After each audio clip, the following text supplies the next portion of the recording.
अध्यक्ष महोदय, या ठिकाणी बऱ्याचशा जुन्या पद्धती मोडीत काढल्यामुळे कोर भागामध्ये असलेल्या वाघांना त्यांच्या अधिवासापासून मानवी अधिवासाकडे येण्याची गरज भासलेली।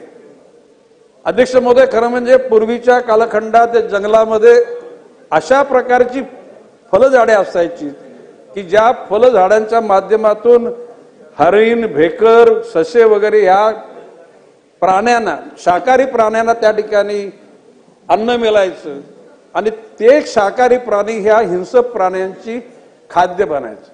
आणि म्हणून यावर्षी वन खात्याच्या सर्व नर्सऱ्यांना सांगितलेले की ज्याच्यामध्ये रायवल आंबे, त्याचबरोबर फणस पण लावा, सीताफळ लावा नर्सरी। आता पूर्वी पानवट्याच्या जवळ वीज उपलब्ध नव्हती म्हणून त्या ठिकाणी रेंज मध्ये, डिव्हिजन मध्ये मोठ्या प्रमाणामध्ये जांभळाची झाडं सुद्धा लावा आणि 2-3 वर्ष सोलरच्या माध्यमातून त्याचं निगराणी करून त्यांना संगोपन करा आणि 3-4 वर्षानंतर मग ते सोलरच्यातून पाणी नाही दिलं तरी चालेल।